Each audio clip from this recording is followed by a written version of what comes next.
Irmãos e irmãs, sejam todos e todas muito bem-vindos, bem-vindas. Eu estou aqui de máscara mais uma vez para clamar a todos vocês para que mantenham todos os cuidados contra a pandemia nesse final de ano. Não se deixem levar por mentiras, por confusões, não se deixem cansar, mas perseverem, mantenham todos os cuidados. Usem máscara, usem álcool gel, evite contato físico, fiquem em casa, saia apenas se for absolutamente necessário. Não acredite que a vacina vai mudar seu DNA. Exato. Abandone a mentira. Nós somos o povo da verdade. Bom, feita essa minha súplica ao início do curso, vamos nós então hoje para a nossa última aula, nosso último encontro. Eu estava dando uma olhada aqui no índice da lição, vou fazer uma brevíssima recapitulação do que nós estudamos. Nós estudamos toda a legislação de Moisés a respeito do dízimo até a aula 5. A partir da aula 6 até a aula 10, nós estudamos o dízimo e essas práticas em toda a história de Israel, desde Moisés até o cativeiro. Depois, na aula 11 até a aula 14, nós estudamos o exílio e o período interbíblico. Depois, na aula 15 até a aula 20, tivemos 5 aulas sobre Malaquias para elucidar aquele texto. Da aula 21 até a aula 25, nós estudamos a literatura do período interbíblico. Depois da aula 26 até a aula 30, nós estudamos a história do período interbíblico para ver como o povo judeu reagiu às diferentes circunstâncias. Da aula 31 até a aula 35, nós estudamos os partidos, as diversas composições do povo judeu no primeiro século, no Novo Testamento. E desde a aula, então, 36 até agora, até domingo passado, nós estudamos as palavras de Jesus, o Sermão do Monte, recomendações, até chegarmos na aula passada e fazermos, então, um fechamento do tema da generosidade. Na sexta-feira agora, excepcionalmente, num horário excepcional, eu dei uma aula que não poderia ter sido omitida, baseada em Hebreus 7, que é a última menção a dízimo no Novo Testamento. E é também aquilo que eu disse no final, o golpe de misericórdia, né? Para deixar claríssimo que o dízimo, como nós o conhecemos na Bíblia, refere-se ao antigo sistema. O capítulo 7 de Hebreus não deixa dúvidas. Então, tanto na aula de sexta-feira como nessa de hoje, eu estou aproveitando o final do curso. É claro que o curso poderia ir muito mais longe, não apenas explorando palavras de Jesus, mas explorando também o entendimento e a prática da igreja primitiva no Novo Testamento, né? Nós não entramos nisso, podemos até entrar em outro curso, quem sabe, mas para darmos então assim como é que eu vou dizer, algumas dicas, algumas orientações claras, específicas, práticas para essa situação concreta, né? Não adiantaria para nós estudarmos o ideal de generosidade, o ideal como se nós fôssemos todos aqui membros da igreja primitiva. Nós não somos. Nós temos 2000 anos de história no lombo.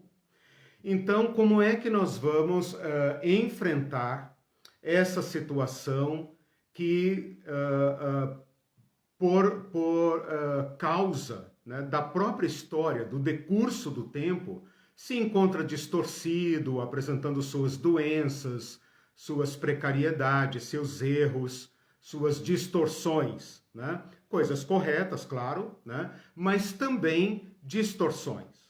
Então eu preparei a aula de hoje, que eu estou chamando de considerações gerais sobre o dízimo eclesial. Não o dízimo ideal, não a generosidade ideal, como nós gostaríamos que fosse, mas essa real, né?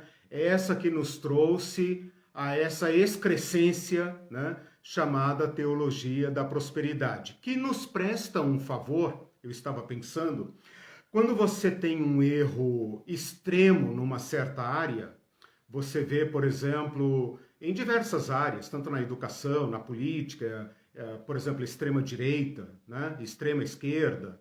Quando você vê os extremos, você, apesar do estrago desses erros, das consequências graves desses erros, todos nós temos a oportunidade de verificar onde dará o nosso caminho, né? Se eu estiver num nível ou noutro, em qualquer nível, sendo orientado, por exemplo, pela teologia da prosperidade, que não é só as igrejas neopentecostais que praticam, elas são apenas mais explícitas, mas elas induzem todas as nossas igrejas a, de alguma forma, nos orientarmos pela teologia da prosperidade. Nós, olhando para os excessos vergonhosos, escandalosos, as distorções, os pastores milionários, as corrupções, os roubos, os crimes que estão nessas práticas, que pertencem a essas práticas, nós podemos olhar esse excesso e reorientarmos a nossa direção, né? Falar, meu Deus, se isso que eu estou fazendo, ao longo do tempo, vai me levar a esse erro. E não é ali que eu quero chegar. Eu quero chegar naquela prática cristã. Eu quero ser parecido com Cristo. Eu sou um discípulo, né? Então, os erros extremos ajudam a todos nós, cristãos sinceros, a revermos o nosso ponto de vista. Então é isso que eu quero fazer hoje. Eu quero colocar aquele ideal cristão que eu venho apresentando ao longo de todas essas aulas, especialmente as aulas do Novo Testamento, em face da situação concreta e real, com seu real, né? Não irreal, e real, com seus erros e acertos, né? E mirando, obviamente, especialmente nos erros, porque são os erros que nos interessam nesse caso, para evitá-los, né? Bom, deu para entender, né, a minha proposta? Então eu vou, sem mais demora, fazer o seguinte. Eu preparei para a nossa parte teórica, para a primeira parte dessa aula, um comparativo entre dois sistemas. Quais sistemas? O sistema judaico, então tudo aquilo que nós estudamos no Antigo Testamento, que na aula passada, na aula de sexta-feira, eu chamei de sacerdócio levítico, como sendo a cabeça de um sistema, versus o sistema eclesial, aquele iniciado e proposto por Jesus Cristo. Então eu queria fazer esse comparativo, tá? Porque o dízimo, ele é um estatuto desse antigo sistema, né? Mas ele está presente na história desse novo sistema. Se deveria ou não deveria estar é outra questão. O fato é que está. Esse primeiro sistema, que é o sistema judaico, nós estudamos longamente ao longo de todo esse curso, até mais ou menos a aula 30 por ali, né? Nós estudamos longamente, desde Abraão, aqueles dízimos individuais de Abraão e de Jacó, até passando pelo tabernáculo, passando pelo templo de Salomão, a destruição do templo, a reconstrução do templo por Zorobabel. Nós estudamos isso bastante lá nos livros de Ageu, Zacarias, Neemias ali. E depois, agora mais recentemente, o suntuoso templo de Herodes. Então esse sistema judaico, esse sistema do Antigo Testamento, ele dura mais ou menos 1.500 anos. Ele vem aí de 1.500 a.C., que é onde a gente estima que Moisés tenha vivido. Moisés foi o idealizador do tabernáculo, né? E toda essa história que eu acabei de resumir para vocês, que chega até o templo de Herodes, e esse templo é caducado, ele é colocado na inutilidade por Jesus Cristo e por fim é destruído então no ano 70. Nós temos então aqui no sistema judaico a decadência desse sistema.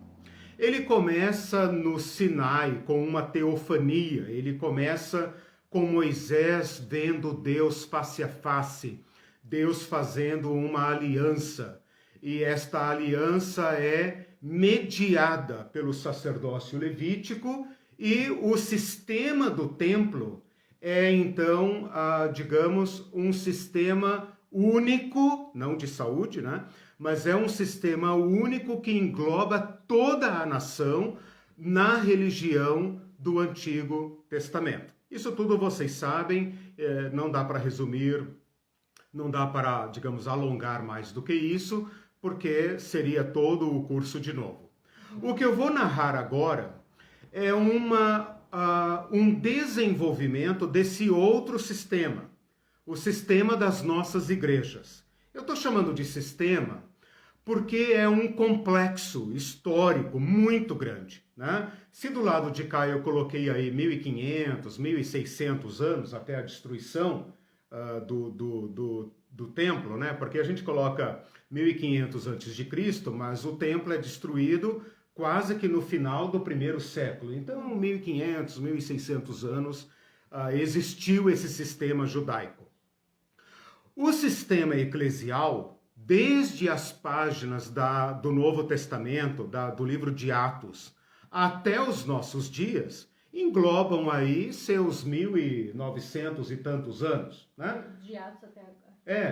Vamos arredondar para 2.000 anos, né? A gente fala, 2.000 anos Jesus Cristo, 2.000 anos e tal. Então tá, vamos ficar com um número de 2.000 anos. É uma arredondação grosseira, digamos assim, né? Não estou tentando ser exato. Mas o que eu quero demonstrar nessa primeira parte da aula é que esse sistema eclesial, ou seja, as igrejas, ou mais claro ainda, a história da igreja, ela tem uma evolução até chegar nos nossos dias. Pode parecer para você que nunca estudou história da igreja, qualquer um de vocês, que nunca fez um curso específico sobre história da igreja, que tudo foi como sempre é, que tudo é como sempre foi, né? A Igreja Católica está aí, a Igreja Católica se liga, né, completamente a Jesus Cristo, né, a Pedro, o primeiro Papa, né? Então, desde o primeiro Papa até o Francisco aí tem uma linha contínua e ininterrupta e faz parecer, então, que a Igreja sempre foi assim, que nós estamos apenas dando continuidade a um sistema. A gente até diz assim, né, os religiosos, os católicos, nós também dizemos assim, a igreja fundada por Jesus Cristo. Então passa para nós a ilusão, eu já estou chamando de ilusão, que Jesus Cristo fundou esse estado de coisas.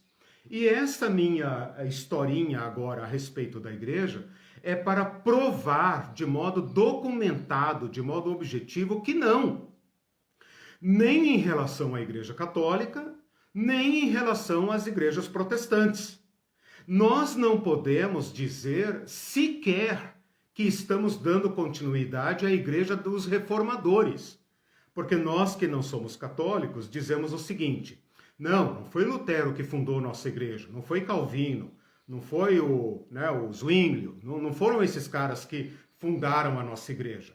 Não. Eles apenas nos reconectaram com a igreja primitiva. Em grande sentido, é verdade, a intenção foi essa. Mas vocês sabem que a igreja reformada é uma igreja muito diferente da nossa atual, né? Que Lutero não fundou uma denominação chamada Igreja Luterana, nem Calvino fundou uma igreja chamada Igreja Presbiteriana, e muito menos o sei lá quem fundou uma igreja batista ou etc. Então, nós vivemos um estado de coisas que está muito recente na história. A igreja como nós conhecemos hoje, ela tem cerca de 200 anos. É a história das denominações. E você deve saber disso. Você deve saber que a igreja nem sempre foi organizada em denominações. E que essa multiplicidade de denominações vivendo como nós conhecemos é uma história muito recente. E eu vou então estabelecer como sendo de 200 anos para cá. Ok? Vou agora abrir assim uma linha imaginária, supondo que a maioria nunca estudou a história da igreja, né, e nem tem obrigação de estudar. Poderíamos, né, por curiosidade aí no final do ano, quem sabe pegar um livro de história da igreja, dar uma lida, assim, né, nas aventuras e tal. Mas vou partir do ponto que a maioria nunca estudou isso, porque é uma matéria muito específica que praticamente só se estuda em faculdades teológicas. E as igrejas também não ensinam a história da igreja, quando muito a história da sua denominação. Então vamos lá. Se a gente pegar esses 2000 anos de história, eu vou estabelecer aqui dentro dessa linha imaginária que está esticada aqui na minha frente, né? Eu vou estabelecer algumas datas chaves, tá? Algumas datas que eu preciso situar.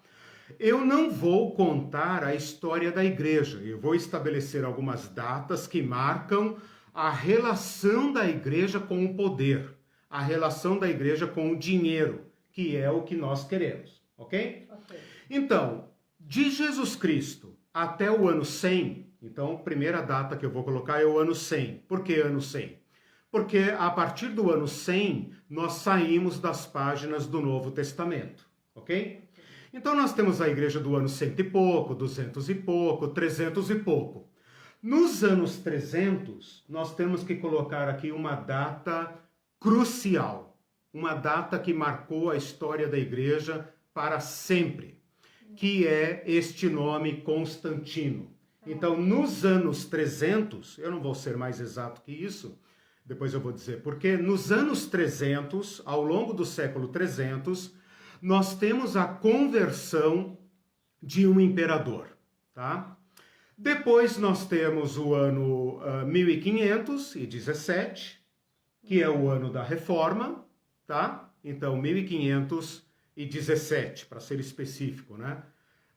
Nós temos a Reforma Protestante, e então deixa de haver uma igreja única, e a Reforma Protestante vai até por volta aí do ano 1800, tá? E do ano 1800 para cá, então, esses 200 anos que é a história das denominações. Então, eu estabeleci o ano 100, os anos 300, os anos 1500, vou arredondar também, os anos 1500 e os anos 1800. Estabeleci 5 tópicos, né? Tá. O ano 100, os anos 300, o 1500, 1800 e hoje. Tá, o ano 100 é o que você colocou no ano 100? Ano 100 é o fim do Novo Testamento okay. para fora, né? Quer dizer, até o ano 100, até o ano 100, a gente... Então agora eu vou entrar mostrando dentro dessas datas o que eu quero destacar, ok? Tá. Então eu coloquei aí 5 pontos cronológicos, né? E agora eu vou destacar, então, dentro desses marcos históricos, o que eu quero chamar a atenção. Bom, então vamos lá. Até o ano 100, nós temos a igreja primitiva. Eu acho que todos nós que temos alguma noção da história do Novo Testamento, do livro de Atos, das epístolas de Paulo, do livro de Apocalipse, etc., temos uma certa noção do que são as igrejas primitivas. São igrejas caseiras, pequenas, sem patrimônio, sem hierarquia, não há pastores, não há cargos oficiais, não há nada. O que há são igrejas de porões. Essas igrejas oscilam entre a simpatia do povo ou a hostilidade. Não há nenhuma relação com dinheiro. A única relação com dinheiro que nós vemos no Novo Testamento é o socorro aos pobres e o socorro àqueles que pregam a palavra, Porque os que pregam a palavra são pregadores itinerantes.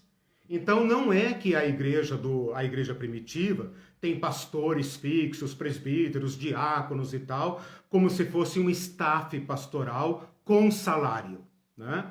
A palavra dita no Novo Testamento é a seguinte: olha, quem vive do Evangelho, que seja sustentado pelo Evangelho. Né? Quem prega o Evangelho, que viva do Evangelho. Mas esses caras que pregam o Evangelho não são pastores fixos. Como não há Novo Testamento, eles são itinerantes. Então, o que Paulo está dizendo em diversas cartas, e Jesus também, baseado em Jesus, ele está dizendo o seguinte: olha, os irmãos que da nossa parte chegarem até vocês para pregar o Evangelho, eles vão ficar aí meses ou ano anunciando o Evangelho, vocês o acolham, vocês sejam hospitaleiros. Então essa recomendação e essa simplicidade acompanha a igreja do Novo Testamento. O apóstolo Paulo fala que a única recomendação que ele recebeu da igreja de Jerusalém é: cuidem dos pobres. Então, se tem uma relação da igreja primitiva com dinheiro, esse dinheiro está destinado aos pobres e aos itinerantes, aos pregadores itinerantes. E assim nós terminamos o Novo Testamento. Bom, do Novo Testamento, do ano 100 até os anos 300, nós temos uma igreja, presta atenção, são aí quase 300 anos de história, né? 200 a 300 anos de história, em que a igreja primitiva a igreja primitiva não, agora já não se chama mais igreja primitiva, igreja patrística, igreja dos pais. Por quê? Porque na ausência dos apóstolos e daquela primeira nuvem de testemunhas, surgem aqueles homens sábios, entendidos, peritos, que protegem a igreja, tanto internamente das heresias, como externamente das perseguições. Então, as igrejas continuam sendo igrejas de porão, igrejas caseiras, igrejas escondidas. Elas não têm patrimônio, elas não têm staff pastoral, elas não têm absolutamente nenhuma organização formal, nem no sentido interno, nem no sentido externo. A religião cristã é considerada uma religião proibida. Por quê? Porque o fato de eles afirmarem Jesus Cristo como Senhor os torna um perigo para o império. Então é daí que vem aquela história: Jesus Cristo é o Senhor. Isso era suficiente para condenar à morte um cristão. Diversos pais da igreja, então a gente às vezes fala padres da igreja, pais da igreja, porque a palavra padre significa pai, pater, patri, patrística, né? Diversos deles, como Irineu de Lyon, Justino, Tertuliano, Orígenes, têm em seus escritos normas a respeito de dinheiro. E eles proíbem ou desobrigam completamente a igreja a recolher dízimos. A igreja deve praticar a tradição dos apóstolos no sentido de cuidar dos pobres, cuidar dos necessitados, de dentro e de fora da igreja. O dinheiro da igreja deve atender às causas de Jesus Cristo. E, claro, aqueles que se dedicam à proteção da igreja.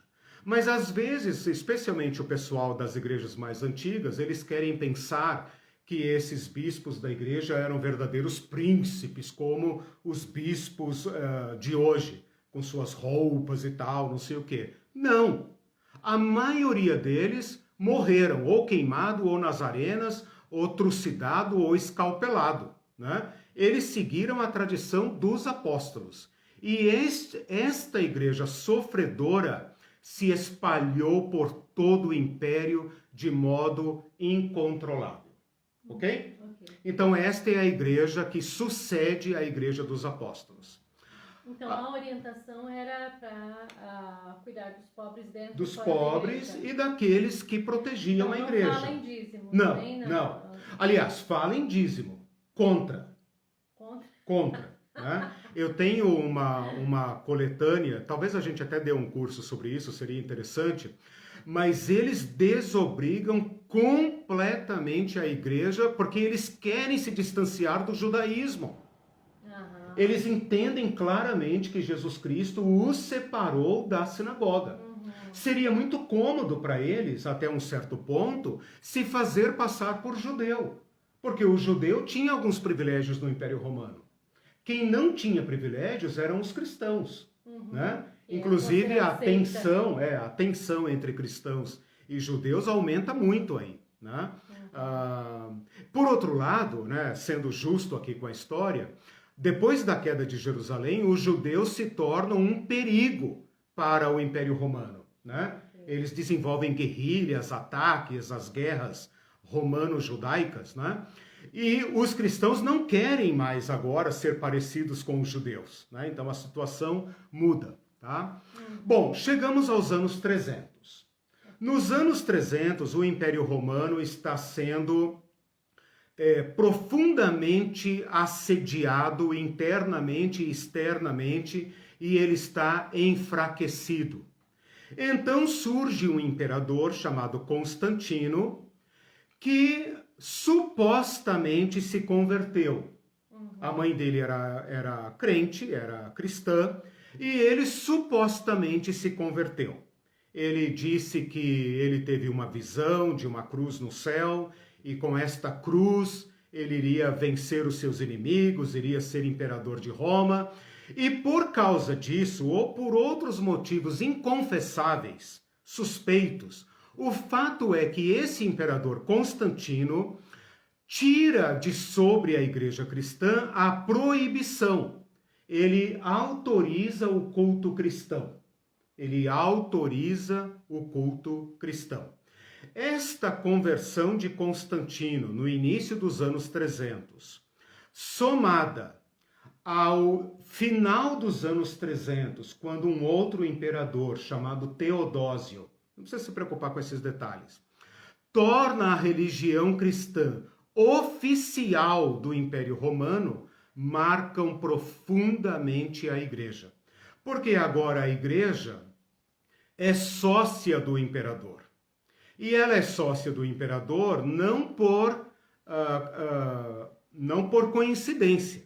Ela é sócia do imperador porque ela tem uma força agregadora, uma força de unificação. E agora, então, ela passa de igreja perseguida para igreja perseguidora. Essa igreja vai assumir toda a infraestrutura do Império Romano, vai assumir toda a hierarquia do Império Romano, e é a partir daí que nós conhecemos a igreja como instituição formal. O início, germen da igreja católica, da igreja papal, da igreja césaropapista, da igreja associada ao império. Isso teve uma implicação muito grande para a igreja. Eu não posso aqui agora entrar nos detalhes. Mas a igreja passa a ter, presta atenção, irmão, a igreja passa a ter templos, catedrais e igrejas. A maioria dos nomes das igrejas antigas são herdadas do império, né? Então, essa igreja assume prédios suntuosos, ela assume prédios públicos, porque agora ela é a igreja do imperador. E agora todos são obrigados a serem cristãos. E se não forem cristãos, é a própria igreja que vai persegui-los. Esta igreja passa a ter um clero. É claro, porque agora ela é do staff do império. Então ela passa a ter bispos, arcebispos e todos aqueles títulos pomposos que faziam sentido na religião judaica e faziam sentido no império. Esta igreja tem um custo. E este custo está agora imbricado no império, ou seja, César banca a igreja. O problema, e é problema mesmo, o problema é o seguinte, o problema é o seguinte, é que logo depois, como dizia um vizinho nosso aqui, por mar dos pecados, quer dizer, né, para piorar a situação, o Império Romano cai. Cerca de 100 anos depois, menos de 100 anos depois, o Império cai. E fica como autoridade última desta cidade romana o bispo. E esse bispo, então, ocupa o vácuo deixado pelo imperador. O imperador se muda para uma cidade, aliás, já tinha se mudado, né? O império já estava dividido em dois, por isso o nome da outra capital é Constantinopla. Constantinopla, em homenagem ao imperador Constantino. Bom, o fato de haver uma outra igreja do lado de lá leva ao ciúme entre essas duas sés, essas duas sedes, né? Porque agora, como o imperador do lado de cá tem seu próprio bispo, esse bispo se sente no direito e no dever de ser o maior. E então entra a disputa de Constantinopla com Roma, que afinal vai se separar e tal, e vai surgir a Igreja Ortodoxa e a Igreja Católica. Bom, o que nos interessa aqui é a Igreja Católica. A Igreja Católica vai ter que achar seu espaço com os novos donos do Ocidente. E então ela se une aos novos donos. E ela passa a ser, então, sócia do poder. É desta promiscuidade, desta relação espúria, anticristã, anticristo, que surge o imposto eclesial. O primeiro imposto obrigatório, documentado, está no ano 567, num sínodo ocorrido em Tours, na França. Então vejam, nós estamos no ano 567, quando a igreja assume agora o seu custo obrigatório para todos os cidadãos. Até então ela vinha comendo da mesa do imperador e forçando as pessoas a fazerem grandes doações para a igreja, né?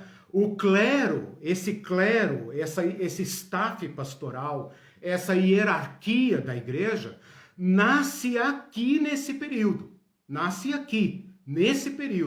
E eles vão buscar referências aonde? Na religião pagã do César e na religião do Antigo Testamento. Então é aqui, nesta relação promíscua, que o dízimo do Antigo Testamento é ressuscitado para ser oportunisticamente adequado às despesas dessa igreja estatal, dessa igreja oficial. Então foi assim que ele ressuscitou.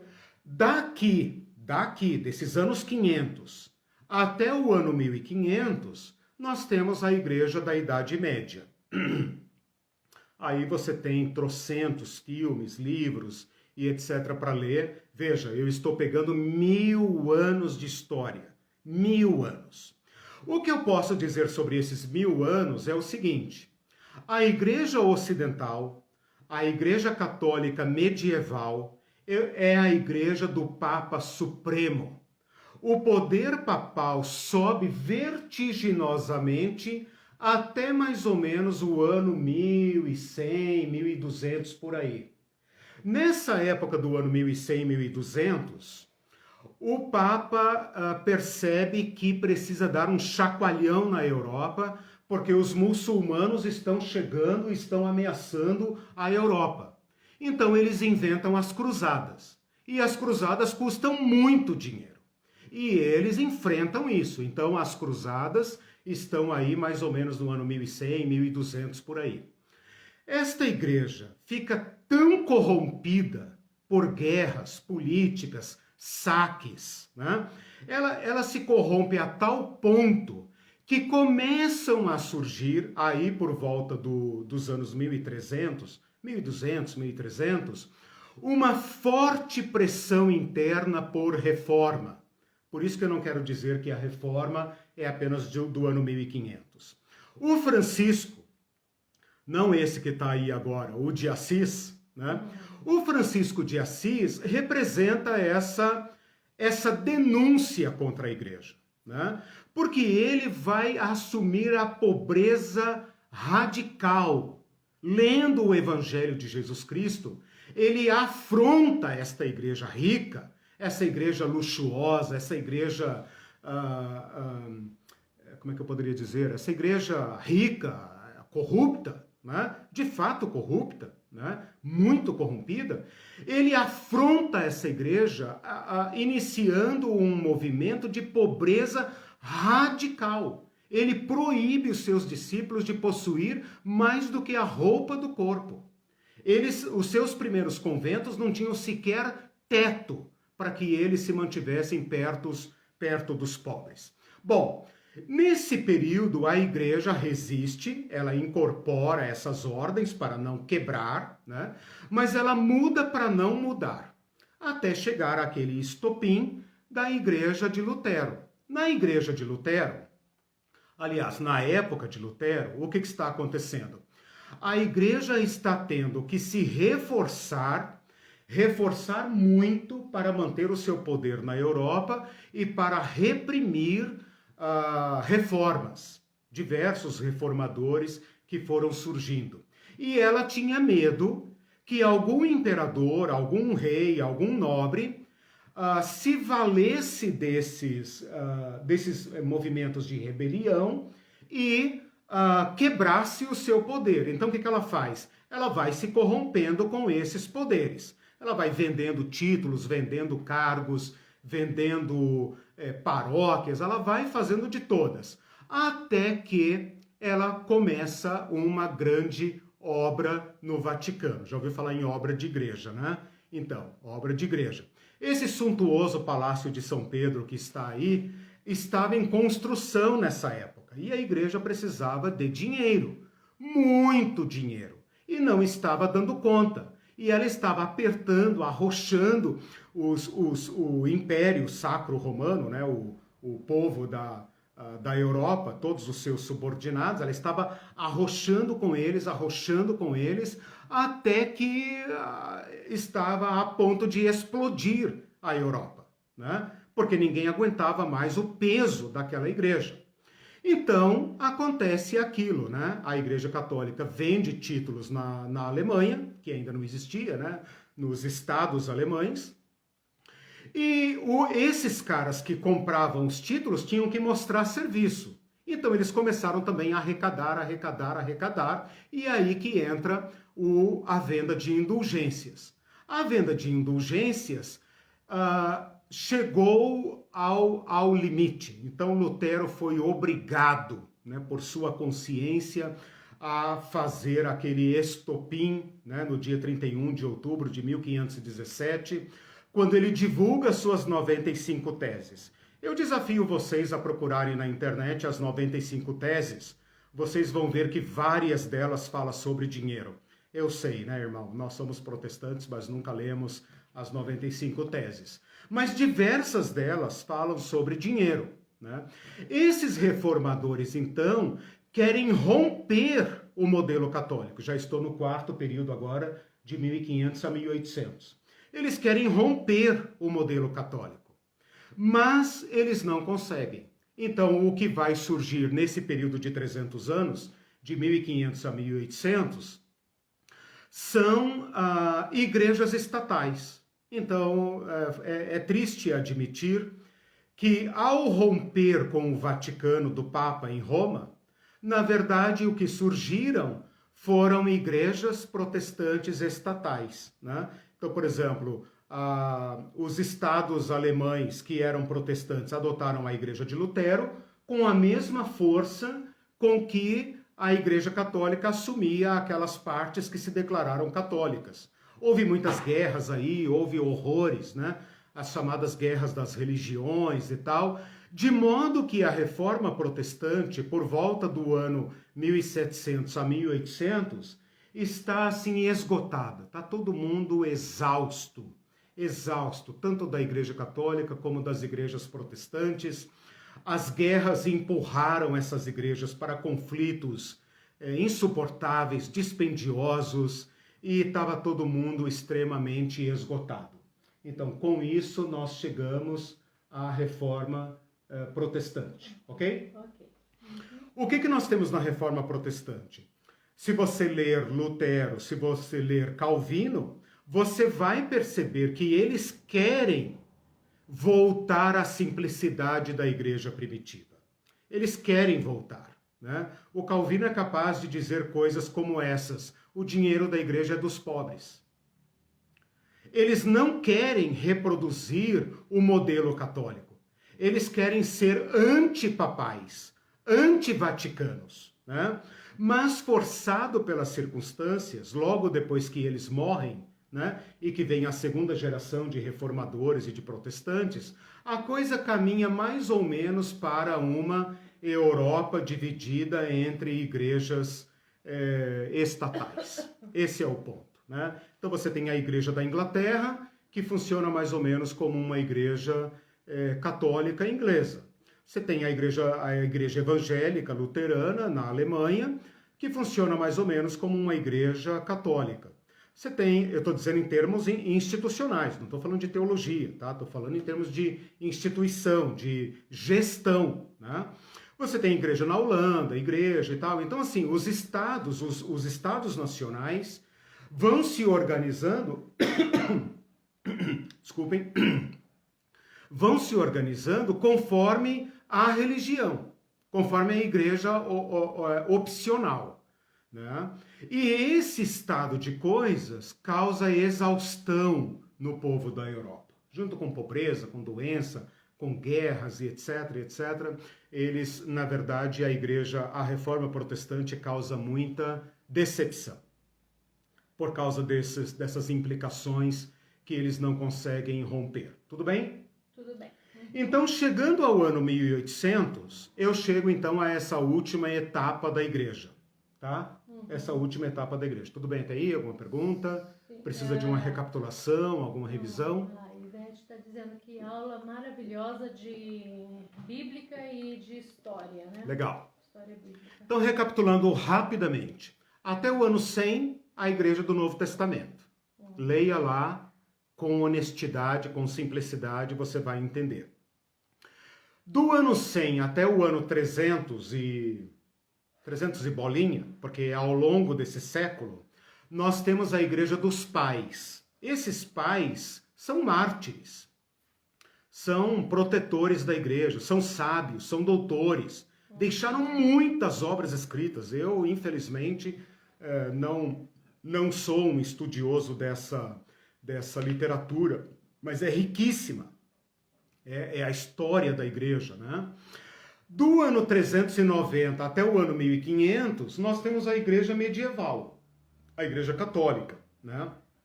Então, essa é uma igreja que cresce vertiginosamente até se tornar o maior poder que o mundo já viu. O Papa que se defrontou com São Francisco de Assis, com Antônio de Pádua, com esses homens, João Hus, Wycliffe, esses homens que tentaram reformar a igreja por dentro, eram homens poderosíssimos, que tinham poder acima do poder dos imperadores. Os imperadores beijavam as mãos de joelhos desses homens. Se eles não aprovassem a coroação de um certo rei, de um certo imperador, o pobre diabo virava um pobre diabo. Ele não tinha para onde ir. Ser excomungado naquela época era se tornar um morto-vivo, um zumbi. Porque não havia secularismo, não havia Estado laico, não havia sociedade possível fora da igreja. É difícil até imaginar como os de hoje, né? O Lutero, para, de certa forma, travar esse erro da Igreja Católica, ele vai propor duas esferas. A esfera dos príncipes, do governo, e a esfera da igreja. Então ele vai insinuar a separação entre igreja e Estado, mas insinuar no sentido de alcance, né? O Estado não interfere nos assuntos da igreja, a igreja cuida da alma, o Estado cuida do corpo, e ninguém se mete com ninguém, né? Mas ainda não é um regime secular, ainda não é um regime de Estado laico. Com isso, nós chegamos aos anos 1800, ok? Certo, ok. Bom, nos anos 1800, eu estou arredondando aqui, tá? Estou arredondando, pega um pouco dos anos 1700, 1800 e tal. Por que eu peguei essa data? Porque esta data vai marcar movimentos de renovação dentro do protestantismo. Então, grupos chamados puritanos, grupos chamados pietistas, os batistas, os quakers, diversos grupos minoritários não ligados às igrejas estatais, e incluo aqui também a igreja metodista, porque a igreja metodista é uma ruptura com a igreja anglicana, né? O pietismo é um movimento saxão, alemão, né? O puritano é um movimento também dentro da igreja anglicana. Os batistas é a ralé, né, de toda a Europa. Eu digo ralé brincando, né? Eu sou batista. Mas no sentido assim, os batistas era o fim da linha, né? Eles nunca tiveram um fundador, eles nunca tiveram uma igreja oficial, eles nunca foram a igreja estatal, eles sempre foram a igreja da periferia, a igreja do fim do mundo, né? Você bate neles aqui, eles fogem para lá, bate ali, eles fogem para cá, os menonitas, essa turma toda aí, né? Eu estudei com um irmão menonita no meu mestrado, e ele falava que eles foram encontrar parentes lá na China, porque onde perseguiam, eles fugiam, mais ou menos como a história dos judeus, né? Eles foram encontrar parentes menonitas na China, porque eles eram pacifistas, ultrapacifistas, e eles não pegavam em armas, não aceitavam interferência do Estado, não faziam concessões ao Estado. Essas igrejas, então, vamos chamar assim, extraoficiais, esses grupos avulsos, acho que dá para entender essa linguagem, dessa fermentação radical. Essas igrejas são chamadas reforma radical. E esses grupos de renovação interna das igrejas, que se recusaram a fazer parte do staff formal, é desta fermentação que vai surgir o Estado laico e a separação definitiva entre igreja e Estado. Onde que isso vai acontecer pela primeira vez? Nos Estados Unidos. Por que nos Estados Unidos? Porque muitos desses grupos surgidos na Europa, cansados da perseguição, viram nas Américas uma rota de fuga, um escape, né? Então tem toda essa aura em torno dos pais, como é que os pais fundadores, né? Os americanos, eles têm uma verdadeira veneração, me parece que o primeiro navio chama Mayflower, né? Eles chamam de os pais fundadores, eles têm uma verdadeira veneração por esses primeiros americanos que vieram para a América, né, do Norte, porque eles vieram para fundar uma terra livre, onde qualquer um pudesse professar qualquer fé. A fé passa a ser uma questão de foro íntimo, de consciência, e ninguém pode ser perseguido por sua fé. Bom, a Revolução Francesa em 1789, né? Junto com a Revolução Americana, a Independência Americana, a Declaração de Independência, que é um verdadeiro hino à liberdade, né? Declaração de Independência dos Estados Unidos, 1776, esse finalzinho do século XVIII marca então o surgimento do Estado laico do Estado laico, da absoluta independência das igrejas,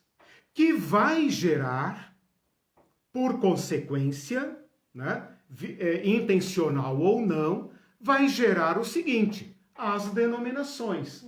Porque como o Estado agora não abarca nenhuma igreja, o Estado laico, né, tão discutido hoje no Brasil, né, o Estado laico significa não promover nenhuma religião, nenhuma igreja em particular, e não perseguir nenhuma igreja, nenhuma religião em particular. Então, nem promove, nem persegue. Não é assunto de competência do Estado. O que isso gera? Liberdade religiosa. E onde há liberdade religiosa, eu me organizo como eu quero. Então, o Estado não tem como interferir se eu quero ser luterano, se eu quero ser presbiteriano, se eu quero ser episcopal, se eu quero ser metodista, se eu quero fundar uma nova igreja. Olha quantas seitas, né? Nós chamamos de seitas, grupos mais distantes do tronco principal, né? Mas quantas igrejas, quantas modalidades surgiram nos Estados Unidos, né? Por exemplo, os Mormons, né? Os Testemunhas de Jeová. Quantas dessas igrejas, inclusive o pentecostalismo, né? Onde poderia surgir o pentecostalismo? Ora, só poderia surgir em um lugar livre, onde as pessoas se reúnem como querem. Nesse estado de coisas, em que as igrejas não têm subvenção nenhuma do Estado, nem querem ter, surge o problema da autogestão e do autossustento. Então, vejam só, o dízimo como nós o conhecemos hoje, não o dízimo do Papa, o dízimo da Igreja Católica, o dízimo e tal, esqueça aquilo lá, eu contei a história. Este dízimo, como nós o conhecemos hoje, ele nasce para atender uma demanda das igrejas que são livres e autônomas, né?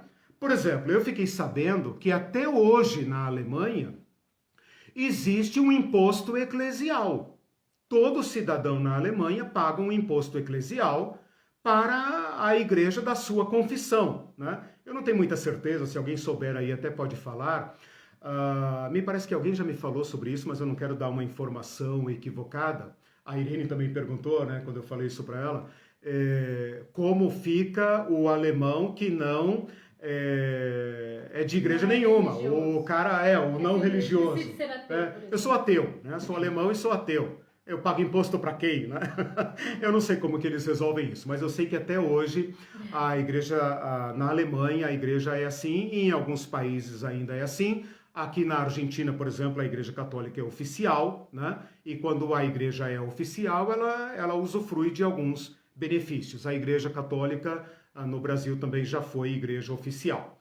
Bom, o fato é que num Estado laico em que as igrejas são completamente livres no sentido de não receber nenhuma ajuda do Estado e também não serem perseguidas pelo Estado, elas têm que adquirir de seus próprios meios os recursos necessários para a sua subsistência. Então, é aqui nesse período que nasce o dízimo eclesial, como nós o conhecemos. O dízimo das igrejas locais, o dízimo das igrejas, como é que eu poderia dizer? Dízimo das igrejas denominacionais, que é a igreja que nós conhecemos, tá?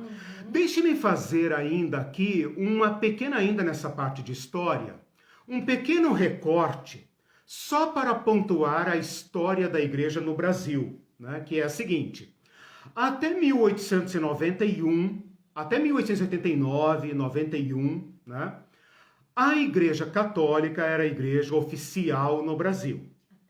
Até 1891. 1891. Até o Império, né? A abolição da escravatura 1888, a proclamação da República 1889, em 1891, primeira Constituição do Brasil, primeira Constituição republicana do Brasil, porque já tinha tido outra, né, de 21, 22, não sei, 21, né, a Igreja Católica era oficial no Brasil. Como o governo do Império precisava de imigrantes, eles começaram a querer substituir os negros por imigrantes europeus, né? Eles tiveram que ir flexibilizando essa religião oficial para tolerar igrejas protestantes. Então, a Igreja Católica era oficial e as igrejas, as primeiras que vieram para cá, né? Igrejas anglicanas, luteranas, metodistas, presbiterianas e tal, e por fim os batistas, né?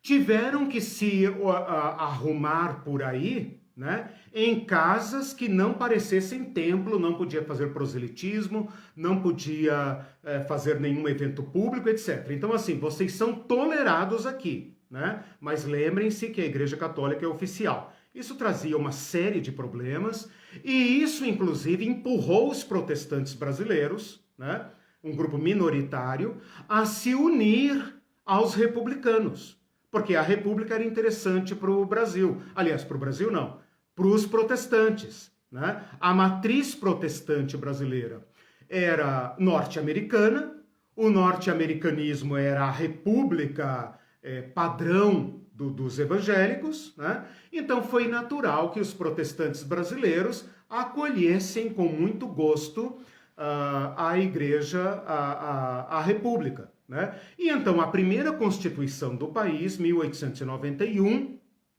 marca o fim do catolicismo como religião oficial. É claro que a Igreja Católica continua sendo, de fato, né, não de direito, mas de fato, a grande religião do país, né? E esse predomínio, né, vai muito longe, porque uma coisa é você falar lei, outra coisa é essa lei se tornar cultura, né? Bom, mas o fato é que abriu a porta para os evangélicos então entram num segundo período que eu vou dividir de 1891 até 1964, Ai, 64, não, né? calma. Para mostrar uma igreja muito ativa, muito militante em relação ao evangelho, porque ela não tinha saída a não ser os mandatos de Jesus Cristo. Então, essa igreja anterior ao golpe de 64, né, é uma igreja muito voltada para si e para sua missão, porque ela tem que lutar muito para existir. Embora ela tenha direito de existir, ela tem que lutar muito para existir. Então, tem eventos muito bonitos desta igreja que eu não vivi, né, porque eu sou dos anos 60. Essa é uma igreja que eu só conheço por leitura e eu estimulo os irmãos a fazerem essa leitura. O golpe militar, então, marca esse último período. Então, eu dividi a história da igreja em 3 períodos, até 1891.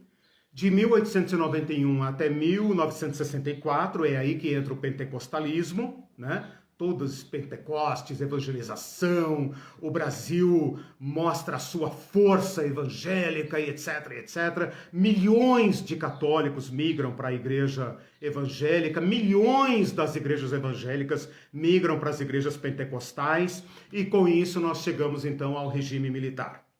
O regime militar provoca um colapso nessa história da igreja evangélica brasileira. Por quê? Porque tira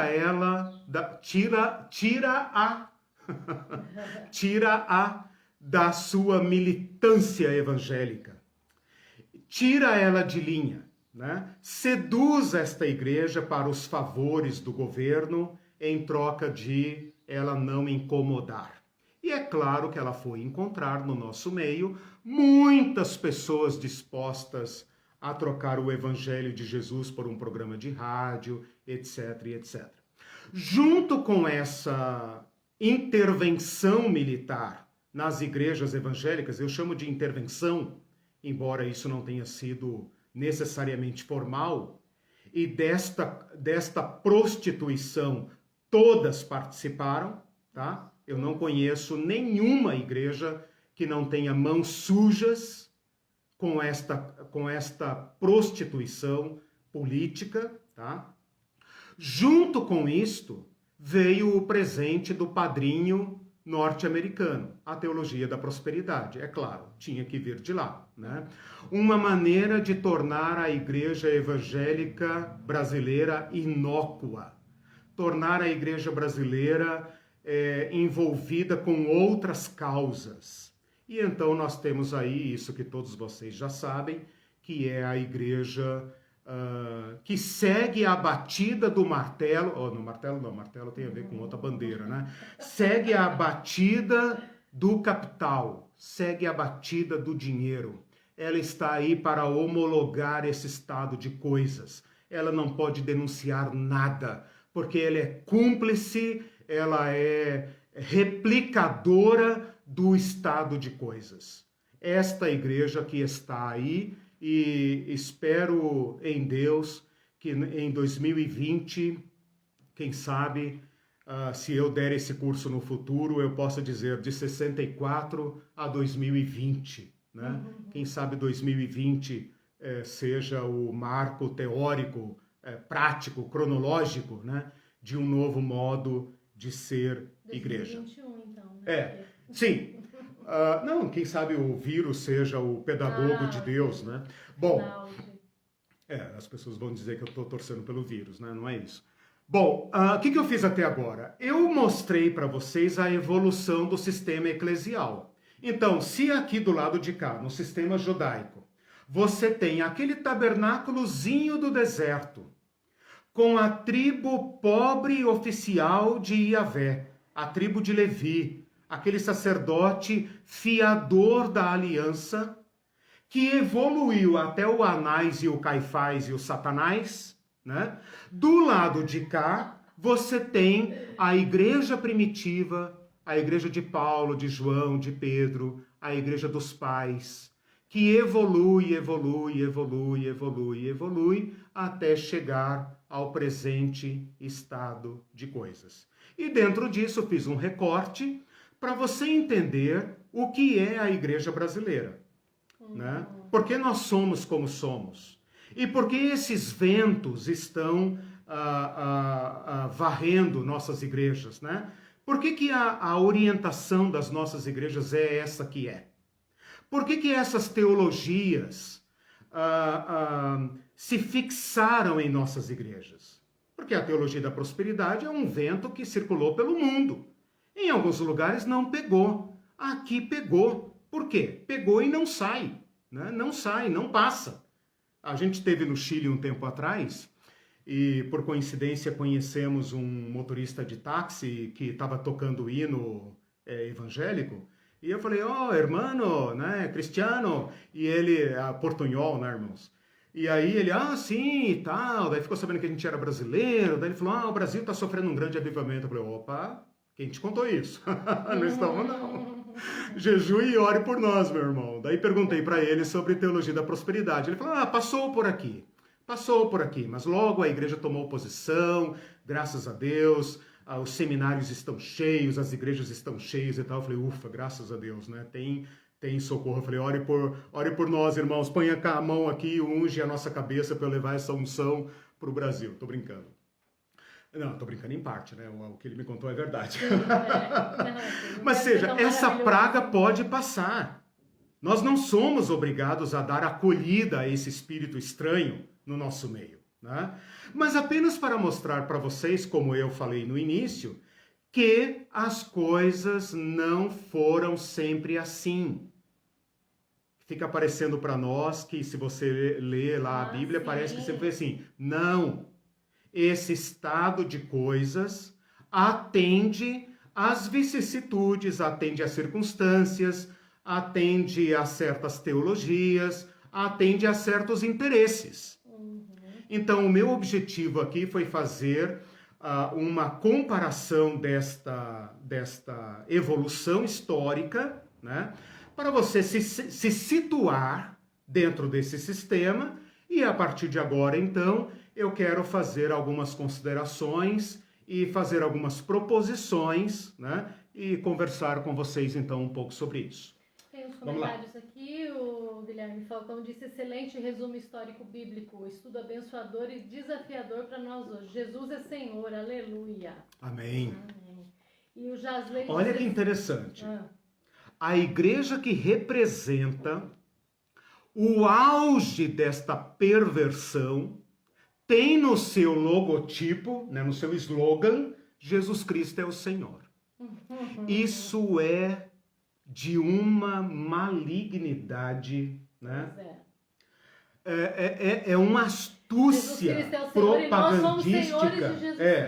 É uma astúcia propagandística que a igreja que usa na sua fachada. Não precisa nem colocar o logotipo dela, nem o nome. Só você ver aquelas letrinhas góticas, né? Jesus Cristo é o Senhor, você já sabe do que se trata. E ali é onde se dá o império de Mamon.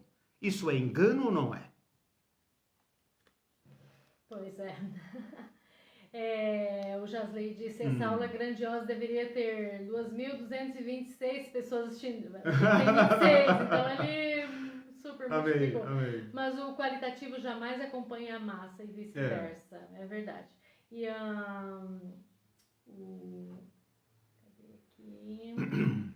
o Celso também fez um comentário e disse assim: atualmente a relação da igreja com o dinheiro é uma relação de cooptação pelo capital. As igrejas evangélicas atuais, grosso modo, são as sedes de pequenos vaticanos. Elas temem perder seu poder de controle, por isso legitimam o poder do dinheiro que tudo corrompe, inclusive a política.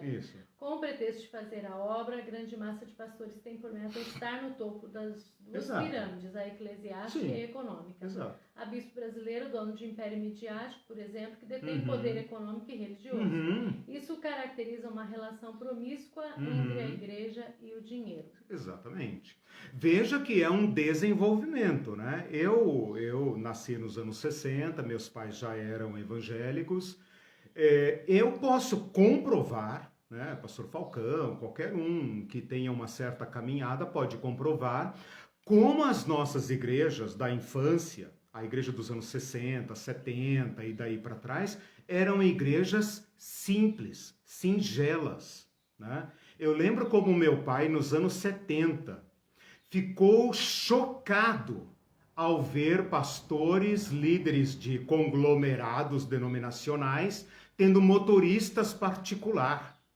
Ele falou: mas o que é isso?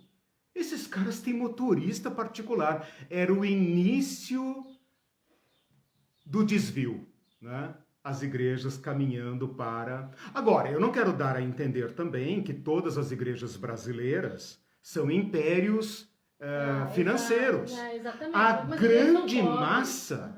A grande massa são igrejas pobres, de pastores pobres, de igrejas que são mais generosas do que as supremas catedrais. Fazem mais pelo reino de Deus do que as grandes sedes, né? Nós temos uma irmã, amiga, que participa de missões, né? Missões em igrejas pequenas. Ela fala, sem sombra de dúvida, as igrejas pequenas são mais fiéis e mais generosas do que as grandes. A Ivete disse: esse modelo imposto pelos Estados Unidos para as igrejas da prosperidade foi uma forma de falar às populações vulneráveis, com a promessa de uma vida de riqueza. Sim.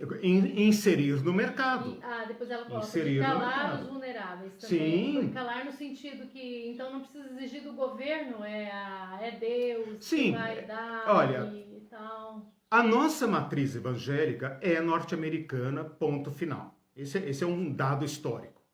O que nós vamos fazer com essa matriz, aí é uma questão nossa, né? E tem havido, claro, muitas igrejas se oxigenando, né? Se renovando para buscar saídas para uma igreja brasileira. Mas é um esforço muito grande, né? O fato é que, assim que os Estados Unidos perceberam que a pobreza do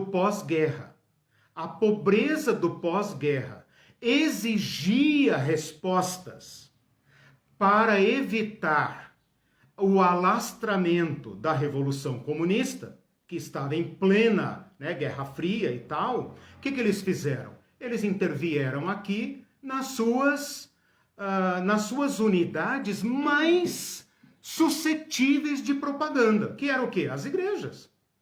Onde eles poderiam entrar com força e seriam acolhidos para colonizar a mente das pessoas, através das igrejas. Todas as nossas igrejas, sem exceção, aliás, com exceção daquelas igrejas de missões, né? De missões não, de migrantes, né? Com exceção dessas igrejas não voltadas para a evangelização, não voltadas para a igreja de missão, com exceção delas, todas as nossas igrejas têm matriz norte-americana. Então, juntou a fome com a vontade de comer, é claro, né? O sistema sugou completamente. E isso através da mídia. Que a igreja conseguiu como? Como que a igreja chegou aos meios de comunicação? Através das mãos sujas dos militares. É claro, né? Quanto vocês querem para ficar em silêncio, para votar com o governo? É claro, né? Então, todas as nossas denominações têm ficha suja. Todas cooperaram. Todas, sem exceção.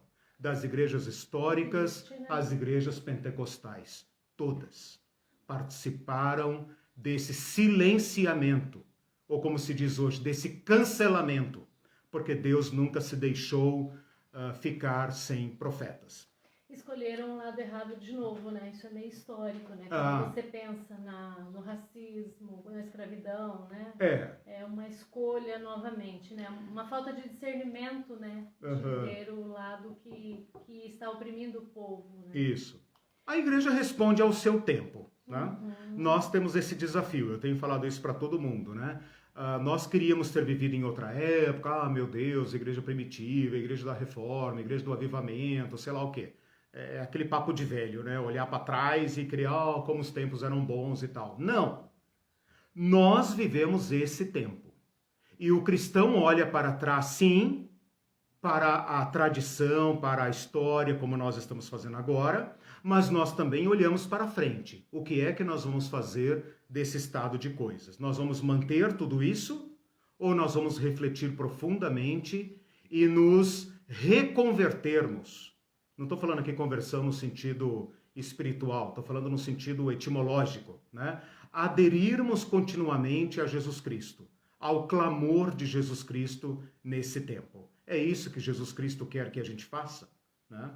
Eu preciso colocar alguns apontamentos para fechar a aula. Ok, mas... só mais uns comentários rápidos. O Zairo disse que está aprendendo demais. Legal. Bacana. A Ivete, cada domingo aprendendo muito com o pastor Eliseu e Irene, maravilha. Obrigado. E a Edlamar, maravilhosa aula estimuladora e desafiadora. Gratidão a vocês que se dispuseram a nos ensinar. Que Deus continue nos abençoando. Amém. E o último comentário da Vera diz assim: o cristão ganha quando perde. O cristianismo vencia quando nas arenas romanas, quando perseguido. Exatamente. E passou a perder quando se irmanou aos poderes malignos desse mundo. Exatamente. Esta conversão de Constantino fundou outro modo de ser igreja. Parece que depois dos anos 390, quando Teodósio tornou a igreja oficial, e ela continua sendo oficial até hoje, quando não é, ela luta para ser, olha aí a bancada evangélica, né? A igreja é seduzida pelo poder. Ela é seduzida pelo poder. O dinheiro e os meios de comunicação são apenas instrumentos desse poder, mas ela quer poder. E todos nós somos desafiados, aquilo que o pastor Falcão falou, só há um Senhor, Jesus Cristo, para trás de mim, Satanás, porque não cogita das coisas de Deus, mas das coisas dos homens. Vai-te, Satanás, o Senhor te repreenda. Porque também está escrito, somente ao Senhor teu Deus prestarás culto, a ninguém mais. Né? Então não basta escrever na fachada da igreja, né, que nós somos, Jesus Cristo é o Senhor. Eu sei. Né? Não basta dizer, nós somos batistas, sabe a história batista? Quer dizer nada. Nós somos presbiterianos, calvinistas. quer dizer nada. Ah, nós somos isso, somos aquilo. Meu filho, nós não vivemos de história. É hoje, aqui e agora, o que nós faremos. Eu estou dando os meios para que, pelo menos, você questione o sistema. E quem sabe, nesse questionar o sistema, o Espírito Santo consiga nos converter novamente. Queria colocar aqui alguns apontamentos ainda para criticar esta relação entre o sistema judaico e o sistema eclesial. O sistema judaico era um sistema único, não de saúde, né, como eu já falei, mas era um sistema global, era um sistema da nação inteira, que envolvia não apenas o culto, isso eu falei ao longo de todo o ano, não envolvia apenas o culto, não envolvia apenas o templo, não envolvia apenas o sacerdote. Era um sistema global, o templo funcionando representava o sistema inteiro funcionando. Se o levita está no seu devido lugar, é porque tudo mais está no seu devido lugar. Se o levita está no lugar errado, fugiu do templo, opa, tem alguma coisa errada. Então, o dízimo era um tipo de, como é que a gente fala? Aferidor do sistema. No nosso modelo hoje eclesial, não. Cada igreja se tornou um ponto de arrecadação. Mas é um ponto de arrecadação para seus objetivos internos.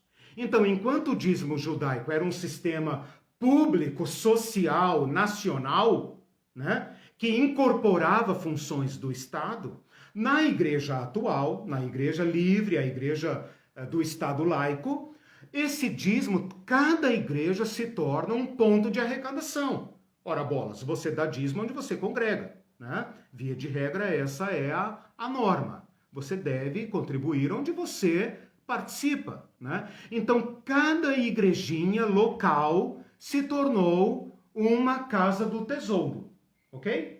Ela roga para si esse papel.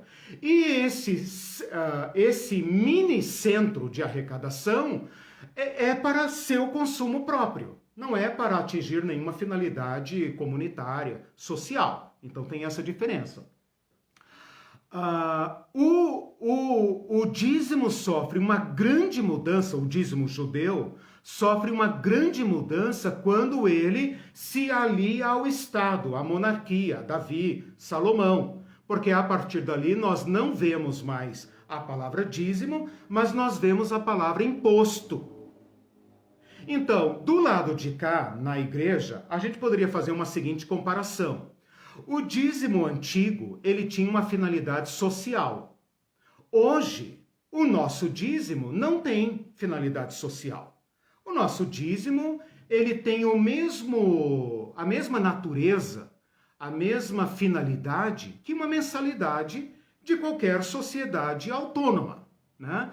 Então, como um clube, como uma associação, sei lá, qualquer entidade civil, né? Porque em termos formais, a igreja é uma associação civil sem fins lucrativos. Ela não tem perante o Estado que eu saiba, né? Se alguém quiser me corrigir se eu estiver falando errado, mas a igreja ela tem uma natureza privada. Perante o Estado, perante a Constituição, perante o ordenamento jurídico, ela não tem finalidade pública nenhuma. Ela tem uma finalidade pública pelo modo como ela se entende. Mas perante o Estado, se ela quiser se reunir uma vez por semana, 50 vezes por semana, se ela quiser comer todo o seu dinheiro, etc, etc. Quer dizer, ela é completamente autônoma, ela pratica um tipo de autogestão.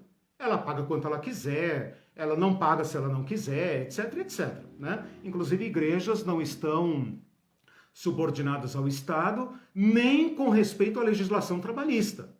Né? Ela trata seu pastor como ela bem entender dentro do seu regramento interno. Né? Se ela tem um plano de carreira, se ela não tem, se ela manda o cara embora sem justa causa, sem direito a nada, na Rua da Amargura, ou se ela tem um fundo de amparo, etc, etc. Aí tem de tudo. Né? Mas o que eu quero sinalizar é o seguinte, é um sistema que pode até se chamar dízimo.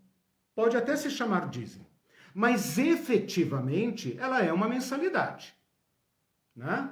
Ela é uma mensalidade, você pode dar um nome que quiser, mas ela é uma mensalidade. Você passa a ser membro desta comunidade, esta comunidade funciona desta forma, ela tem este patrimônio, ela tem essa folha de pagamento, e você passa então a usufruir dos direitos de ser membro e também a arcar com as responsabilidades de ser membro.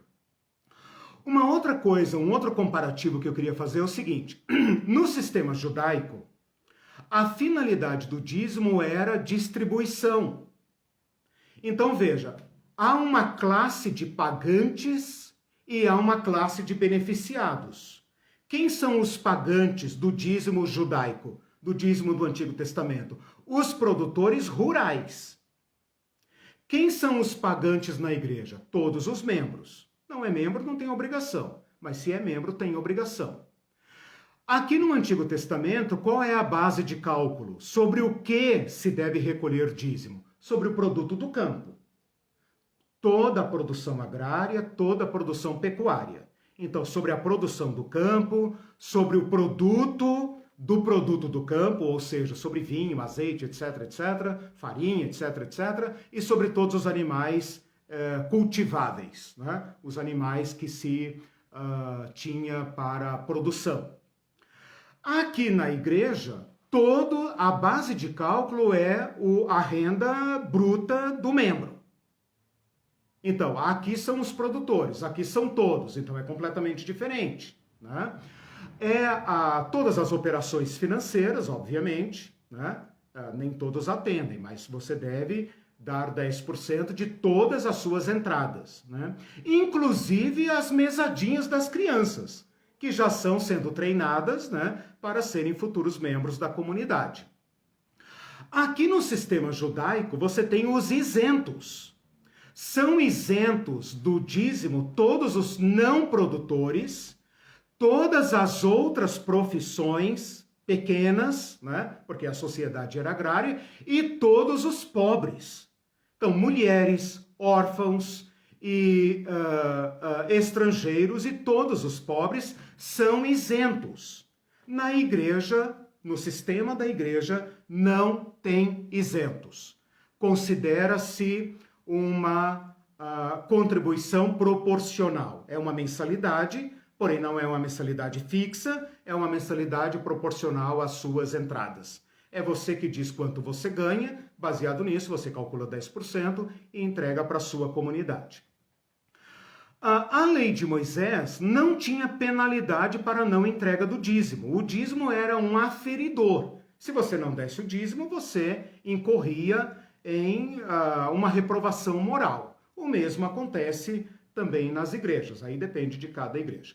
Bom, em face disso, eu queria agora então colocar algumas recomendações, tá? Bom, o ideal, o clamor das Escrituras, do Evangelho, é que nós adotemos o modelo de Jesus. Se você quiser entender por que eu estou falando isso, você assista a aula de sexta-feira, quando eu demonstro que não há continuidade entre o sistema do Antigo Testamento e o sistema do Novo Testamento, que Jesus Cristo instaura um novo sacerdócio, um novo sistema, e esse novo sistema é completo, ele não deve nada ao sistema do Antigo Testamento. Então essa é a igreja ideal. A igreja que se estrutura, se organiza em torno de Jesus Cristo. Esse é o ideal. E que pratica a generosidade da vida e dos bens. Se você quiser saber como isso funciona, leia o livro de Atos, né? Especialmente a igreja de Jerusalém e as igrejas todas. Quem sabe eu possa dar um curso sobre isso, porque me chama muito a atenção. Mas o fato é que as igrejas não são assim. Então, partindo do ponto que as igrejas são como são, eu queria fazer aqui uma proposição. A proposição é a seguinte: abandonar completamente o regime do Antigo Testamento. Não percam seu tempo tentando se basear nas maldições de Malaquias, etc, etc. Aquilo lá acabou. E se o teu povo tiver um pouco de inteligência, hermenêutica, inteligência bíblica, um pouco de conhecimento, ele vai dizer, cara, não cola, né? Não cola. Não vem com texto fora de contexto e tal, não cola. Porém, você tem a lógica da igreja. Então, a igreja é uma entidade que existe, ela deve existir, e como ela não depende do Estado, ela tem despesas. E essa despesa só pode ser arcada, só pode ser bancada pelos seus membros. Você não vai querer que o governo te dê dinheiro, né? Te dê subsídio, te dê dinheiro. Claro, as igrejas estão querendo dinheiro do governo, veja aí o Fundeb, né? Então, arruma-se jeito para ganhar e etc, etc. Mas, a rigor, nós protestantes não queremos favores do governo. Então, quem tem que nos bancar? Nós mesmos. Não adianta as pessoas de fora ficarem criticando, você dá dinheiro na sua igreja e tal. Ué, eu quero que a minha igreja exista. Então, você vai dar dinheiro lá? Não, então eu dou. Você não sustenta o teu clube? Você não sustenta a tua associação, teu sindicato? Então, eu dou dinheiro na minha igreja. Isso se chama mensalidade. Se é 10% e etc., 8%, 9%, 20%, 30%, né, por quem tem dízimo, trízimo e etc., bom, primícias, etc., etc., mas isso não tem base no Antigo Testamento. Isso tem uma questão lógica, uma questão de mensalidade. Isso é mais honesto, é mais justo. A questão é com o que a igreja deve gastar. Então, a igreja coloca muita ênfase em recolher. Então, vamos pensar aqui num caixa contábil. Você tem demandas, você tem saídas e você tem entradas. A igreja joga todo o peso dela na arrecadação. Você tem que doar, você tem que doar. Você está em dia, se você não estiver em dia, etc, etc, etc. Mas ela não gasta a mesma ênfase com suas saídas, com suas despesas. E ela ensina os seus membros a simplesmente cumprirem o seu dever de doar, mas se omitirem do dever de fiscalizar as despesas. E prestar contas. Prestar contas. Então, algumas igrejas mais sérias, mais idôneas, têm um caixa exímio, exemplar. Você pode ter acesso a cada centavo, as contas são conferidas, auditadas e etc, etc. Você pode rastrear cada centavo, ótimo. Mas com que essa igreja está gastando? Ela tem autonomia para gastar com o que ela quiser? Quanto ela está gastando com folha de pagamento? Quanto ela está gastando com seu próprio luxo? Quanto ela está gastando que a faz parecer mais um clube que atende as demandas e os caprichos e os desejos do seu público interno? Então a pergunta aqui é uma pergunta de fundo. Para que uma igreja existe? Para o governo, ela existe porque ela quer. Se eu quiser fundar uma igreja, eu tenho os meios legais para isso. Basta ter 2 ou 3, né? E um escrivão e etc, etc, etc. Eu fundo a minha igreja. É fácil. É mais fácil do que fundar uma empresa. Beleza. Né? Botam o nome lá, bonito, que ninguém nunca teve, etc, Ministério etc. Eliseu Pereira. Ministério Eliseu Pereira, com a minha cara da Irene, né? Eu sou o apóstolo, a Irene é a bispa Irene e tal. Beleza. Beleza. A questão é interna, é teológica. O que me distingue do clube? O que me distingue do programinha dominical, da musiquinha bonitinha de Natal? O que me distingue? Qual é a minha razão de ser? Então, não importa que a igreja apenas tenha justificativas para arrecadar. É claro que ela tem justificativas para arrecadar. E é claro que ela tem despesas. Tudo bem que ela presta conta das despesas, mas ela tem que também discutir onde gasta e por que gasta. Porque isso define seu papel em relação a Cristo, que é a razão de ser. Então, a tua igreja pode se chamar igreja de recolher dízimo, mas efetivamente, cá para nós, ela é um clubinho de domingo, né? Assim como o teu vizinho não religioso vai lá no clube, né, com a família, etc, etc, etc, você vai na igreja. Você não pode nem pensar num domingo sem igreja. Meu Deus, como é que eu vou viver sem o dízimo, sem a igreja, sem o som, sem a música? Ah, tão bom e tal. Beleza, mas até aí você está no nível do clube, né? Apenas prestando um serviço diferente. Eu queria propor uma vinculação que a igreja adote a prática do orçamento vinculado. E esta vinculação se refere às causas do evangelho, com o que a igreja deve gastar. E essa vinculação tem que ser formal e objetiva. Não basta dizer, meus irmãos, nós estamos patrocinando missões no mundo inteiro. Meus irmãos, nós temos um projeto lá não sei aonde e tal. Ora, meus irmãos, máscaras qualquer fundação usa, né? Nós alimentamos os pobrezinhos da África e tal. Tá, tudo bem. Qualquer banco aí, qualquer entidade hoje que tem um pingo de consciência social faz isso. Ele tem um fundo, né? Nós queremos uma vinculação formal e objetiva. Nós queremos saber quantos % nossa igreja gasta com o quê? Para que a igreja existe? E isso está formal e objetivamente representado nos nossos gastos. Por exemplo, a igreja tem que anunciar o reino de Deus. Quantos % do nosso orçamento é gasto com isso?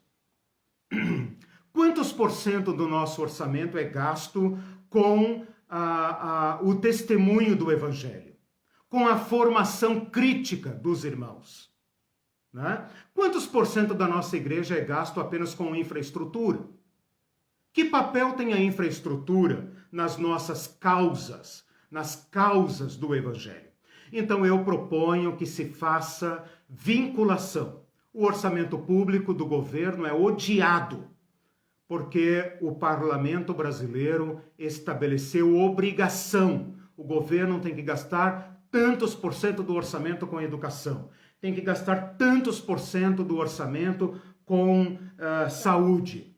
Então, que a igreja também proponha, meus irmãos, nós vamos gastar tantos % com missões.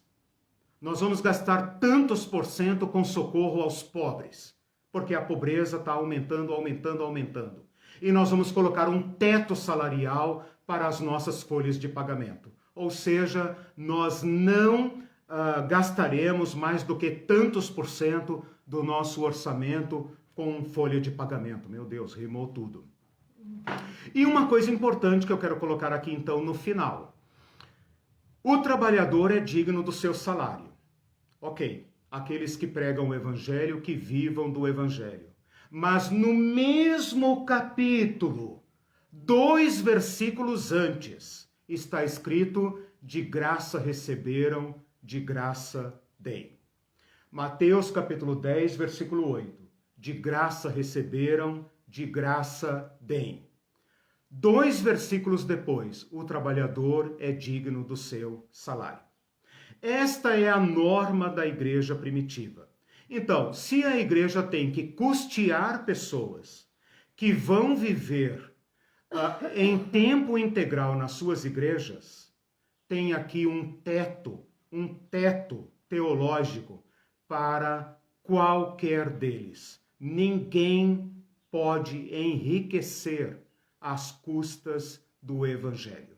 De graça receberam, de graça deem. A ideia original do porquê os pastores nunca tiveram salário era por causa disso. A igreja pagava ao seu pastor o necessário para ele ter uma vida digna. Portanto, qualquer pastor rico está fora do teto do evangelho. Qualquer pastor que tenha um padrão de vida insultuoso para os padrões do nosso país, que ocupam lugar entre os milionários desse país, está pecando de morte contra o evangelho. É obrigatório que, à luz do evangelho, nós assumamos a ética cristã do Evangelho. Pastores não podem viver uma vida indigna, mas também não podem viver uma vida de alto padrão, porque está vivendo pelo Evangelho. Viver luxuosamente do Evangelho produz isso que está aí: pastores corruptos, avarentos e ministros de mamon. E isso tem que parar, né? Então eu fiz aqui uma pequena análise da questão e propus alguns modelos.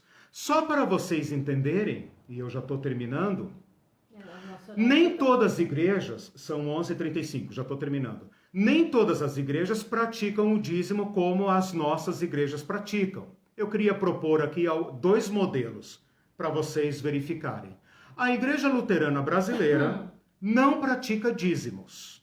Depois você entra lá no site da Igreja Luterana Brasileira, você vai ver que ela não pratica dízimos. Ela tem uma gestão financeira, me pareceu muito honesta, muito interessante. Ela apresenta para a sua paróquia, né, para o seu grupo de irmãos, as demandas, despesas fixas, custeio, etc, etc, vê quanto ela vai gastar, faz uma projeção de gastos e apresenta para os irmãos e faz um rateio. E cada um contribui como pode. Então, preserva a liberalidade, né? Ela não falseia a mensalidade. Ela chama de contribuição mesmo.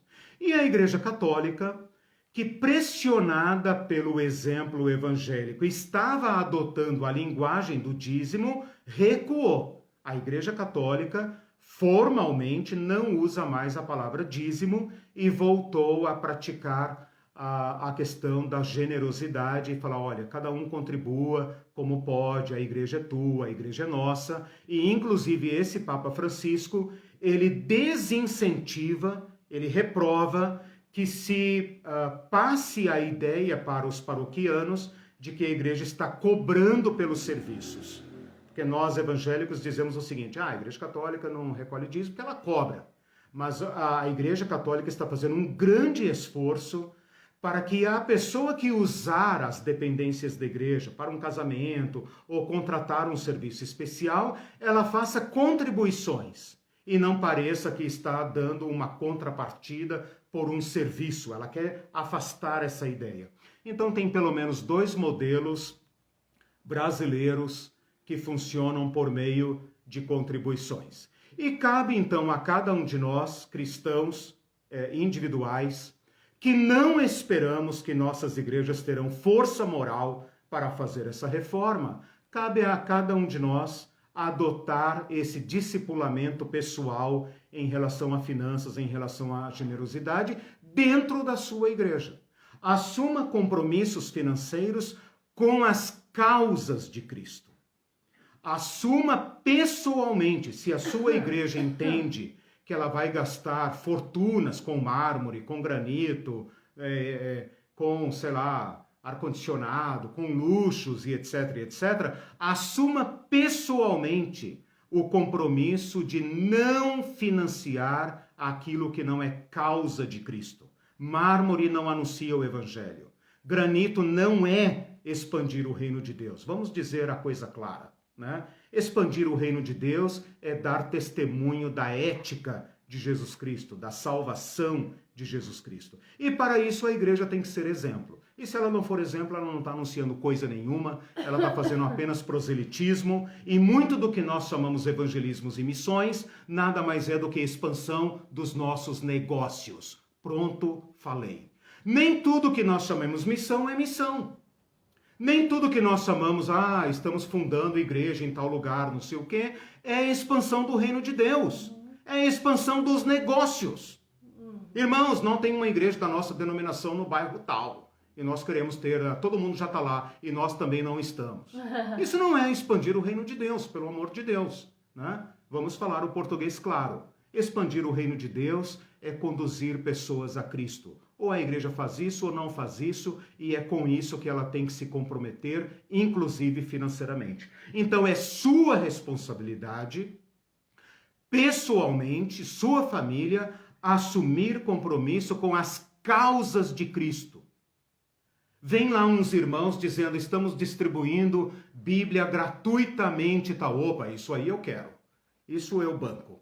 Irmãos, nós vamos trocar o piso, porque vem aí, porque a igreja lá das quantas renovou o dela e nós não podemos ficar para trás. Isso eu não banco. Você adere ou não adere pessoalmente.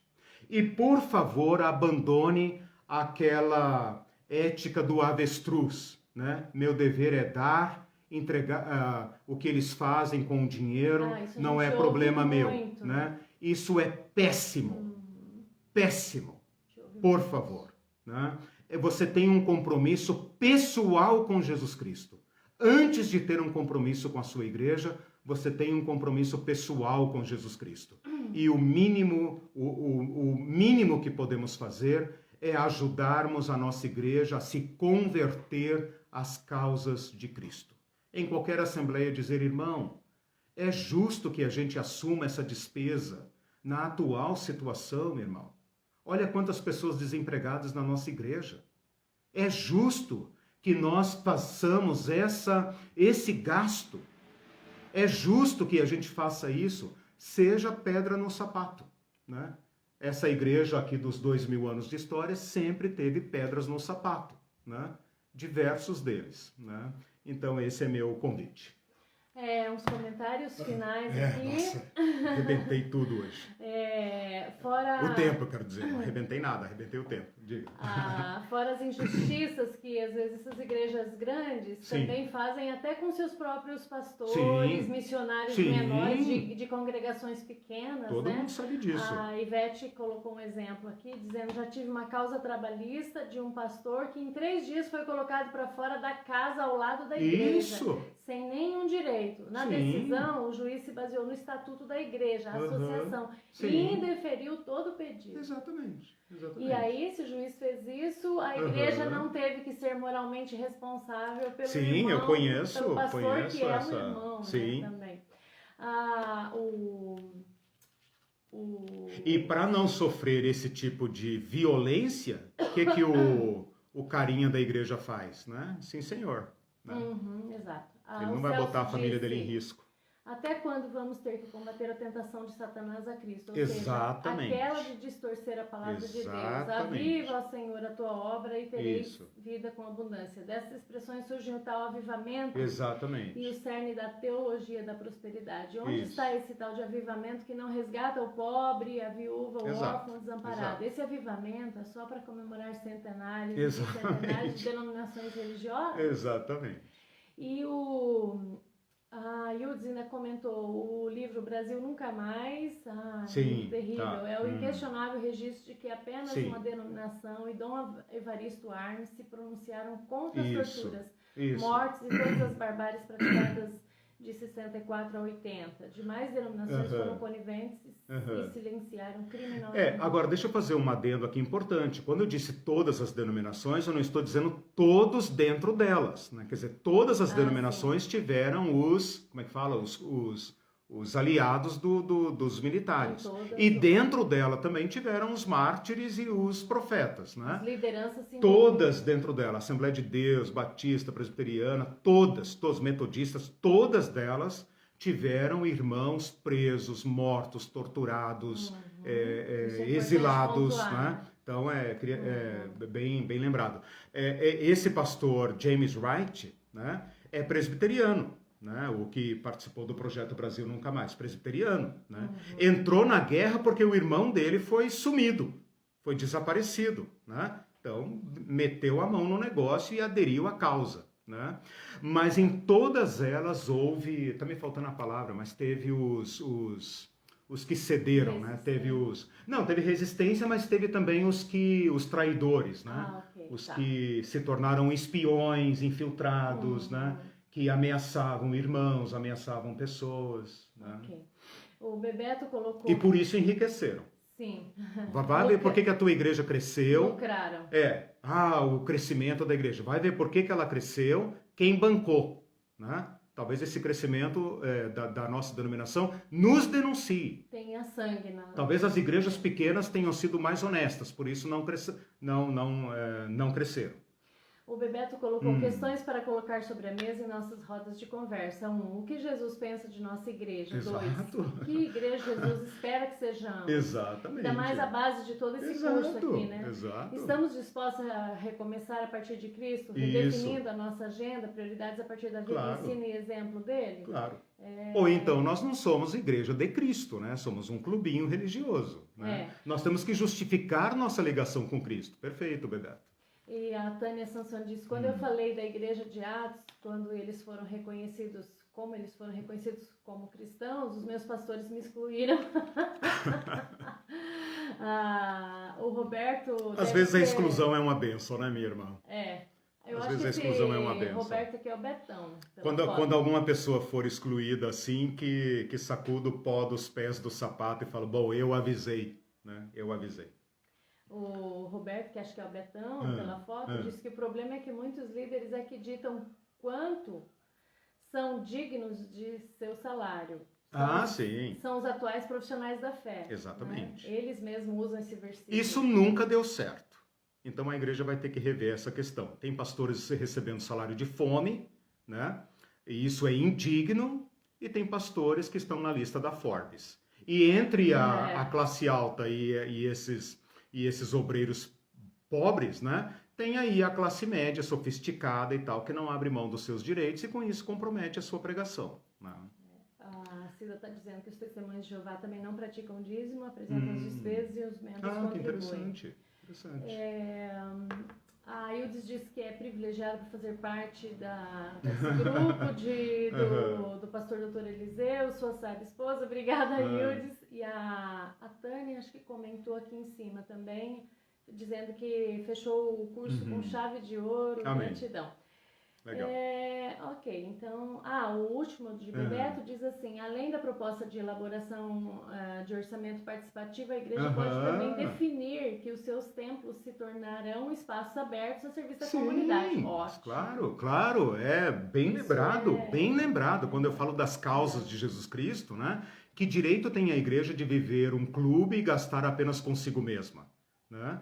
Com certeza as igrejas mais ricas gastam a maior parte do seu orçamento com elas mesmas, né? E fazem caridade, aquela caridade só para constar. Meus irmãos, com isso terminamos. Não, acho que não dá para falar ainda. Com isso nós terminamos. Não, mas a gente volta o ano que vem. Com isso terminamos 48 aulas ao longo de todo o ano de 2020. Estamos encerrando, vamos fazer um recesso de Natal. Desejo Feliz Natal a todos, um feliz ano novo, renovado na esperança de Jesus Cristo. Voltaremos assim que possível, para a nossa continuidade. Vou pensar num tema aqui muito bom, vou estudar e vou trazer uma novidade para vocês. Foi um prazer estar com vocês, gente. Fazemos 30 anos de casados essa semana, terça-feira. Orem por nós. Deus abençoe vocês todos. Um grande abraço, um grande beijo para todos. Cuidem-se e que todos passem muito bem. Tchau.